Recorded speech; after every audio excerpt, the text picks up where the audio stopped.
Good evening and welcome back to It Had to Be Said Theater. In my video on Season 1, I explained Squid Game as an allegory for capitalism. In my last video, I said if you're mad at capitalism, which you should be, you're really mad at the state. Watching Squid Game Season 2, I thought this would be a great follow-up to that video. The allegory is still of capitalism and the state and all the misery they bring with them, but in this season something more interesting happens, so I can talk about it without repeating anything I said about Season 1. There'll be spoilers. Of course, there'll be spoilers. We have to talk about the climax of the series. If you think of the game as a system, it's basically a state. It creates a total environment for the people under its control. It creates systems and rationales that create the illusion that participation is voluntary, and the system exists for the benefit of the people. But the state always has the last word, which it enforces at the point of a gun. Unlike other states, Squid Game pretty much just has one punishment, but any state might try to ruin your life for not playing its game. The state puts people in these desperate situations where they might use violence to survive, and other desperate people are the easiest targets. Season 2 of Squid Game comments a lot on democracy. The root of the word democracy is rule of the people. But when we think of democracy, we usually just think of voting,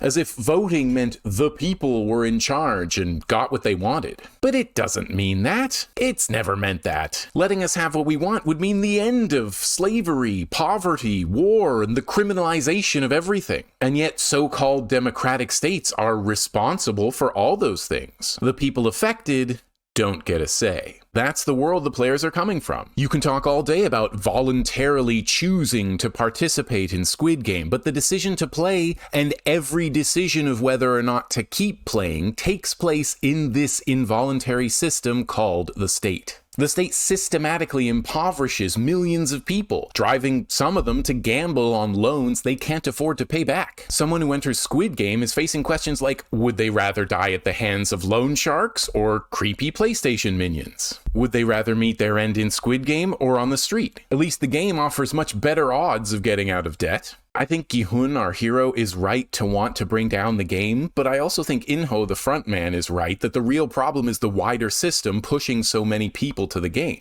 Ending the game but leaving the state intact might just bring us back here. But it's a first step, so Gi-hun decides to take down Squid Game. He has a strong social conscience, and now he has millions of dollars, so he doesn't just want to spend it on himself and see his daughter when there's all this injustice going on, and he might be able to do something about it. With all that money, he has a lot of options, like funding South Korean anarchist movement and helping it engage in decentralized insurgency against the state.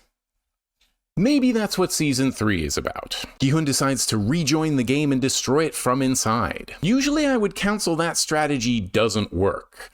How do you overthrow the state from the inside? But in Squid Game, it's the only thing that will work. They can't even find the place to destroy it from the outside. So what's Gi-hun's plan? He knows the players can vote every day to end the game. He figures he can persuade them. Just enough of them, and they'll choose to take action to save their own lives. Turns out, it's not as easy as he thought. People laugh him off as mentally ill, trying to trick them so he can win a plant put there by the game. There are lots of real-world parallels here, such as how we dismiss people telling the truth as extremists or conspiracy theorists, or how little most people do to stop the forces driving climate change, when it's presumably in everyone's interest to do something. In creating workers, consumers, and voters, the state creates individuals. We're not supposed to think of our many complex relations with the rest of the world. Our self is rooted in groups, cultures, and subcultures. We owe what we have and what we are to millions or billions of people. But instead of recognizing our collective interests, we learn to care about ourselves and ignore the suffering around us. It might look like callousness, but we've been systematically disempowered, so we feel like we can't change anything. This strict individualism translates to perverse incentives. I want to draw on a book I think is relevant to Squid Game Season 2, Blessed is the Flame,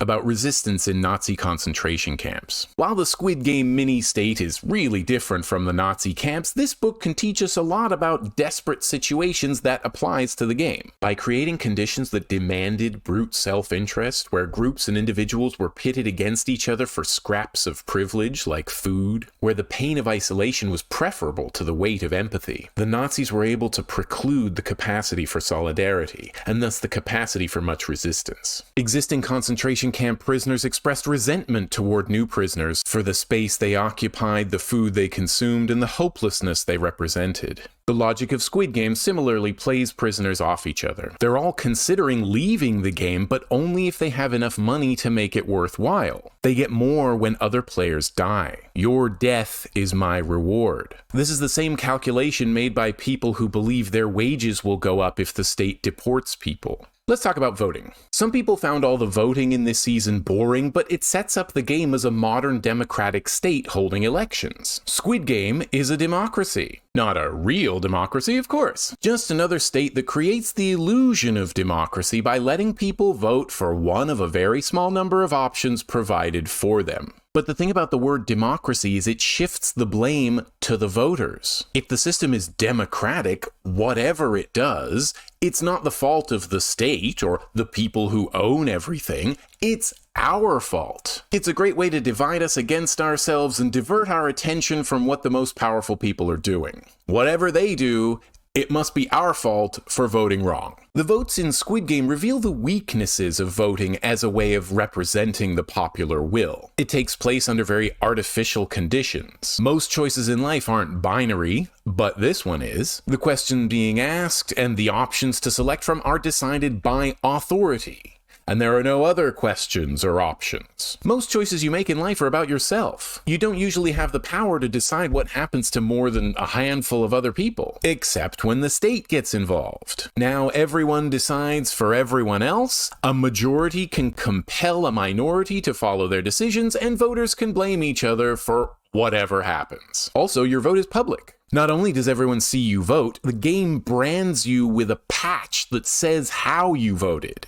So you know who to hate. Remember, last season there were no such patches. You wouldn't always remember how people voted. When Inho realized Gi-hun was going to try to upset the apple cart, he introduced the patches because he knew they would keep the people divided. That might seem different from the real world, where voting tends to take place privately, but people all over the world brand themselves with their political affiliations, hunker down like gangs, and declare war on the other side. We're not forced to. We're just told our whole lives it's in our best interest to participate in this system, rather than overthrowing it. Because the vote is public, the more ruthless people, who tend to vote O to continue the game, try to intimidate those they perceive as weaker to vote the right way. The way to fight back is with solidarity. If the X's presented a united front and made it clear an attack on one would be considered an attack on all, the intimidation might not have worked. But the biggest consideration for so many voters is the alternative. The vote is on whether or not to go back to normal life where all your problems are without the ability to fix them. They're pressured by the wider systems they live under to take these huge risks. Is Squid Game really that different from taking a dangerous job? By the end of episode 3, 2 political factions have emerged. Real people might fit anywhere along this broad philosophical spectrum, but the restricted choices we're faced with induce us to think and act in this binary way. Either A or B, either us or them, either in the game or out there. It takes time to build solidarity and even longer to build movements because it means breaking this mindset we've been inculcated with. One guy telling the truth on his own looks like he's making it up, but he doesn't have a lot of time left. With each game, the stakes rise and the vote becomes more divisive. Applying the logic the game imposes on them, the O's plan to kill X's so their side wins the vote. They might think killing all the X's is the way forward because of the advantage it brings them. But they would still be stuck in the system, and all but one of them is still gonna die. Killing all the bad people is never the final solution because the state will always find another set of bad people for us to persecute. The O's don't think about addressing the system itself, just what needs to happen for them to reach their goals. Gi-hun formulates his plan. We'll let the O's attack, wait for the guards to come in, then grab their guns. He says it's okay to sacrifice some people to the O's for his plan to work. I kind of get it, but I have a couple of problems with this plan. First, if the O's are coming for some X's, how do you know they won't kill all of you before the guards come in and stop it? Second,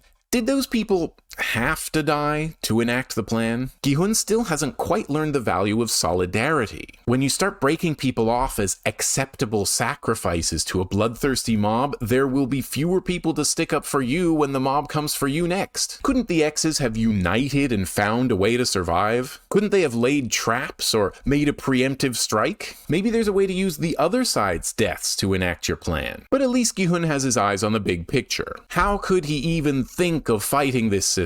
The players are killing each other. The situation is desperate. The odds are worse than they've ever been. But resistance has taken place under worse conditions. Despite its apparent impossibility, we're nevertheless faced with a rich history of sabotage, insurrection, mutual aid, escape, spontaneous defiance, and underground organization within the concentration camps. Inmates overcame social isolation to form deep bonds and endured unfathomable material conditions to bear witness to what they had seen. They rebelled despite the brutal repercussions and orchestrated escapes against all odds. The full title of this book is Blessed is the Flame, An Introduction to Concentration Camp Resistance and Anarcho-Nihilism. I know those last two words put most people off, but I think they can help us understand why players rise up against the game, why Luigi Mangione has garnered so much support, and why marginalized people still fight back despite everything they've endured. See if any of this makes sense to you. The anarcho-nihilist position is essentially that we're fucked. That the current manifestation of human society, civilization, Leviathan, industrial society, global capitalism, whatever,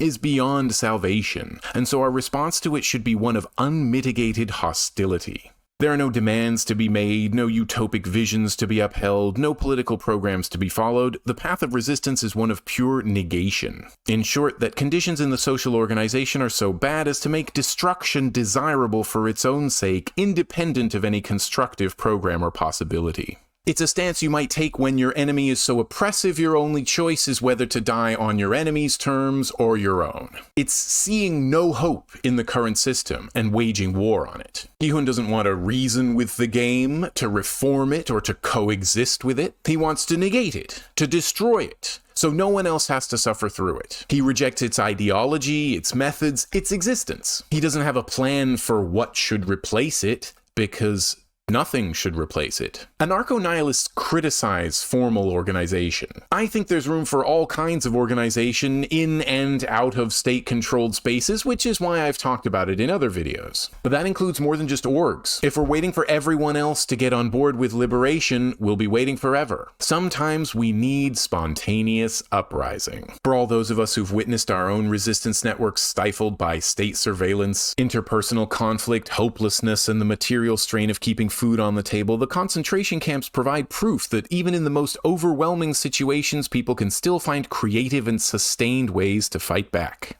Although sabotage certainly caused headaches for the Nazis and may even have hastened the end of the war, for prisoners whose lives were dominated by a second-to-second battle for survival, these acts brought only a heightened level of danger and little personal hope of survival. It's not the outcome of the act, but the moment of action itself that speaks loudest here. For many, the opportunity to step outside of the role of victim for even a fleeting moment, the chance to hit back in whatever way possible, outweighed the risks of such actions. Some of the other inmates see the value in resisting despite the crushing odds. Gi-hun doesn't need to promise them a glorious future where everyone is free. They have no way of bringing it about. The only goal is the complete destruction of the system.